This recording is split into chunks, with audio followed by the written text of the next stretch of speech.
car Dieu a tant aimé le monde qu'il a donné son Fils unique, afin que quiconque croit en lui ne périsse point, mais ait la vie éternelle. Jean 3, verset 16. Bonjour, bonsoir à tous, je m'appelle Dédé, bienvenue dans ma première vidéo, le salut, le don de Dieu pour l'humanité, qui répond à 3 questions précises. Pourquoi recevoir le Seigneur Jésus-Christ? Que se passe-t-il lorsque nous recevons le Seigneur Jésus-Christ et comment recevoir le Seigneur Jésus-Christ? Alors sans plus tarder, commençons. La Bible dit selon Romains 3, verset 23 que tous ont péché et sont privés de la gloire de Dieu. La vérité est que nous tous, nous avons une nature pécheresse à cause d'Adam, le premier homme que Dieu a créé.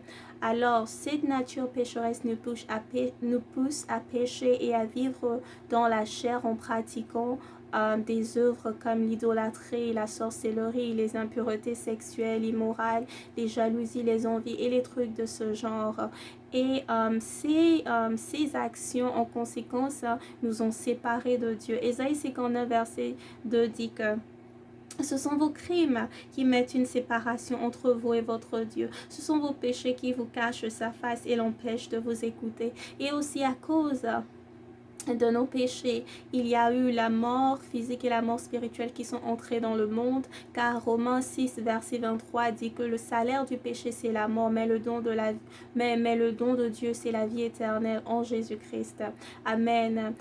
Alors c'est à cause maintenant de cette mort-là qui vient à travers le péché que Dieu a envoyé son Fils unique Jésus-Christ pour nous sauver du péché. Il est mort à la croix pour nous. Il a porté nos iniquités. Il est mort à la croix de Golgotha. Il est ressuscité le 3e jour par la puissance du Saint-Esprit afin qu'en croyant en lui, nous ayons la vie et nous l'ayons en abondance. Jean 10, verset 10. Alors, juste pour récapituler ce que j'ai dit, pourquoi recevoir le Seigneur Jésus-Christ? C'est important parce que nous tous, nous avons péché, nous tous, nous avons hérité d'une nature pécheresse. Et cette nature-là nous sépare de Dieu et elle crée une séparation entre nous et Dieu. Et alors Jésus-Christ est la seule personne qui peut nous sauver de nos péchés et nous réconcilier avec Dieu et nous donner la vie et la vie en abondance. Amen. Beaucoup de choses qui se passent et j'ai catégorisé ces choses en quatre parties. La première partie dit que nos péchés sont pardonnés selon Colossiens 1 verset 14 et aussi les ordonnances qui nous condamnaient sont annulées. Quand vos péchés sont pardonnés, les ordonnances qui vous condamnaient, toutes ces ordonnances-là sont annulées, les décrets, les malédictions, toutes ces choses sont annulées par le sang de Jésus. Amen. Et vous êtes justifiés et rendus justes devant Dieu. Nous disons que nous sommes la justice de Dieu. Amen. Et puis il n'y a plus de condamnation en Christ parce que vos péchés sont pardonnés. Ensuite, la mort n'a plus de pouvoir sur vous et vous avez la vie éternelle en Jésus-Christ. Et ensuite, la seconde partie, vous passez de créature de Dieu à enfant de Dieu. Amen. La séparation qu'il y avait entre vous entre vous et Dieu, il n'y en aura plus.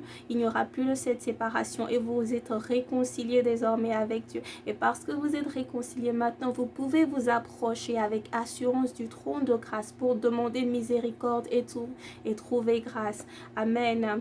Et ensuite, vous devenez héritiers de Dieu. Nous disons que nous sommes les fils et les filles du Très-Haut. Vous devenez co-héritiers avec le Christ également. Nous disons que nous sommes des rois et des reines. Amen. Et vous faites partie du corps du Christ. Et la Bible dit aussi que vous êtes assis à la droite de Dieu dans les lieux célestes parce que Christ lui-même est assis à la droite de Dieu dans les lieux célestes. Et parce que nous faisons partie du corps du Christ, nous aussi automatiquement sommes assis à la droite de Dieu dans les lieux célestes. Vous devenez également citoyen du ciel. Pourquoi? Parce que vous êtes assis dans les lieux célestes, c'est une bénédiction que le Seigneur a donnée. Donc vous êtes sur la terre, mais votre esprit est aussi dans le ciel en même temps. Et voilà, et aussi, Vous devenez une race élue, un sacerdoce royal, c'est un royaume de prêtres, une nation sainte et un peuple acquis pour l'Éternel, afin que vous proclamiez les merveilles de celui qui vous a appelé des ténèbres à son admirable lumière. Amen. Vous devenez ambassadeurs du Christ. Nous sommes sauvés pour aider à sauver les autres. Amen. Voilà. Et donc la troisième catégorie, vous devenez une nouvelle créature et les choses anciennes sont passées. Donc sous cette catégorie, j'ai mis deux choses. Vous êtes scellés avec le Saint-Esprit qui est l'Esprit de Dieu en vous pour vous guider et vous conduire dans votre marche avec le Seigneur. Et ensuite, vous êtes ôtés du royaume des ténèbres et transférés ou transportés dans le royaume de la lumière de Jésus-Christ. Et les ténèbres ne peuvent plus vous déranger. Vous avez la lumière de Jésus-Christ. Le Seigneur Jésus-Christ lui-même devient votre lumière, car il est la lumière du monde. Il a dit, quiconque me suit ne marchera pas dans les ténèbres, mais marchera dans la lumière. Amen. Et la dernière catégorie, c'est que vous avez accès, vous avez droit aux bénédictions de Dieu. Vous avez droit à tellement de bénédictions. Toutes les bénédictions qui sont mentionnées dans la Bible, vous avez droit à cela. Aussi longtemps que vous pouvez les réclamer, aussi longtemps que vous avez foi, aussi longtemps que vous demeurez dans la volonté de Dieu, vous pouvez bénéficier de ces bénédictions. Et la Bible aussi mentionne des bénédictions spéciales. La Bible dit par exemple que vous êtes bénis dans les lieux célestes, toutes sortes de bénédictions spirituelles en Christ. Éphésiens 1 verset 3. La Bible dit que vous êtes guéris de vos maladies. Ésaïe 53 verset 5. Rappelez-vous, par ces meurtrissures, vous êtes guéris. La Bible dit que vous recevrez au centuple tout ce que vous avez laissé derrière pour suivre Jésus-Christ. Vous recevrez le pouvoir également de marcher sur les scorpions, les serpents écrasés, et vous recevrez la puissance pour écraser toute puissance de l'ennemi. Amen. Vous trouverez la paix en Jésus-Christ au milieu des tribulations, et vos dons spirituels, par exemple les dons de prophétie, les dons d'interprétation de langue, les dons de parler en langue, tout cela commencera par se manifester pour la gloire de Dieu. Et toute bénédiction qui est mentionnée dans la Bible, comme je l'ai dit précédemment, toute bénédiction qui est mentionnée dans la Bible, vous pouvez le réclamer aussi longtemps que vous aurez la foi, aussi longtemps que vous demeurerez dans la volonté de Dieu pour votre vie. Amen. Donc voilà en quelque sorte les choses que vous obtenez en fait quand vous acceptez le Seigneur Jésus-Christ comme votre Seigneur et votre sauveur. Donc imaginez que vous commettez un crime et que vous devez partir en prison pour cela, ou que vous contractez tellement de dettes que vous ne pouvez pas les payer par vous-même, et quelqu'un d'innocent, quelqu'un que vous ne connaissez pas, quelqu'un qui est très prospère et qui ne vous demande rien en retour, décide subitement comme ça de payer votre dette. Il décide de servir la sentence de prison pour vous sans rien vous demander, et en plus de cela, il vous donne accès à sa maison, il vous donne accès à ses bénédictions, à ses possessions, il vous donne accès à son compte bancaire, il vous donne accès à tout dans sa vie, et aussi il fait de vous son héritier. Il fait de vous son héritier. Donc imaginez, si vous pouvez imaginer cela, c'est ce que le Seigneur Jésus-Christ a fait pour nous en mourant à la croix pour nos péchés, en portant nos iniquités, en ressuscitant le troisième jour par la puissance du Saint-Esprit. Il a fait cela afin qu'en croyant en lui, nous pouvons avoir la vie et la vie en abondance. Amen. Le don du salut est un don gratuit. S'il vous plaît, vous n'avez pas à payer pour le don du salut. Vous n'avez pas à faire de sacrifice spécial pour venir à Jésus-Christ. Vous n'avez pas à tuer quelque chose. Vous n'avez pas besoin de rentrer dans un club spécial, pas besoin de rentrer dans une secte. Vous n'avez pas besoin de faire ces choses. Tout ce dont vous avez besoin, c'est d'ouvrir votre cœur, d'accepter le Seigneur Jésus-Christ. Vous avez besoin d'ouvrir votre cœur, de reconnaître vos péchés, de demander pardon pour vos péchés, de vous repentir de vos péchés. Ensuite, de croire que le Seigneur Jésus-Christ est vraiment le Fils de Dieu et qu'il est mort à la croix vraiment pour nos péchés et qu'il est ressuscité le troisième jour par la puissance du Saint-Esprit. Et ensuite, vous devez confesser avec votre bouche que Jésus est Seigneur selon Romains 10 verset 9. Voilà. Vous n'avez donc pas besoin de faire quelque chose de spécial. Tout ce dont vous avez besoin, c'est d'ouvrir votre cœur et de recevoir le Seigneur Jésus-Christ maintenant.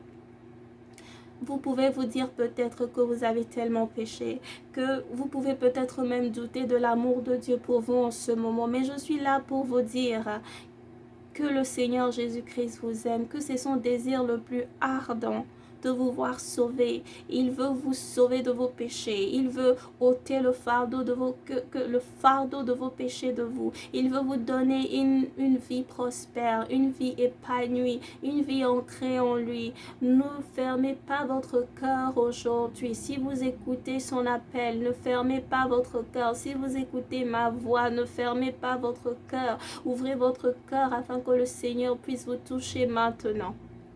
Dans le nom puissant de Jésus, n'endurcissez pas votre cœur maintenant. Et vous êtes touché par ce message. Si le Seigneur vous met à cœur de l'accepter en ce moment, si vous êtes prêt à recevoir le Seigneur Jésus-Christ, répétez cette courte prière avec moi et à voix haute. Seigneur, mon Dieu et mon roi, papa, je te dis merci pour ce moment dans ta présence, ce moment que tu avais programmé avant même la fondation du monde afin que ton seul nom soit glorifié. Je reconnais que je suis un pécheur. Je reconnais que j'ai péché. Je me réponds de mes péchés. Je te demande de me pardonner. Je crois dans mon cœur que le Seigneur Jésus-Christ est vraiment ton Fils, qu'il est mort à la croix pour mes péchés et qu'il est ressuscité le 3e jour par la puissance du Saint-Esprit afin qu'en lui, j'ai la vie et que je l'ai en abondance. Saint-Esprit, viens habiter dans mon cœur aujourd'hui et à jamais pour me guider, pour me conduire dans le chemin de la vie. Amen. Papa, je te demande pardon encore pour mes péchés. Je te dis merci. Je te dis merci. Papa, je reconnais devant le ciel et la terre. Je te choisis devant le ciel et la terre comme mon Seigneur, mon Sauveur, mon Dieu, mon Roi et mon Rédempteur. Viens prendre la première place dans ma vie maintenant. Viens prendre la première place dans ma vie maintenant. Dans le nom puissant de Jésus. Amen. Si vous avez fait cette courte prière avec moi, félicitations, vous êtes désormais un enfant de Dieu et vous êtes autorisé à avoir toutes les bénédictions que j'ai mentionnées précédemment dans cette vidéo.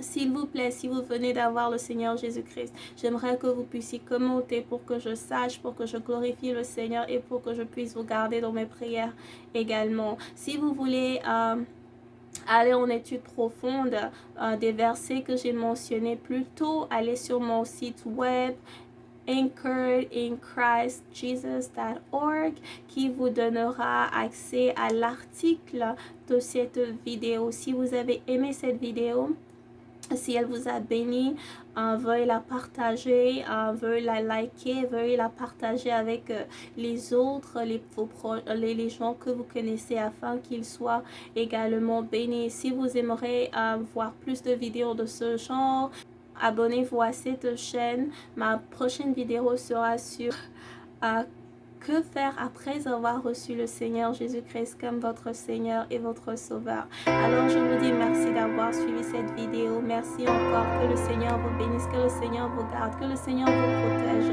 et qu'il soit avec vous tous les jours de votre vie jusqu'à la fin. Dans le nom puissant de Jésus. Je vous dis à plus alors. À la prochaine. Bye bye.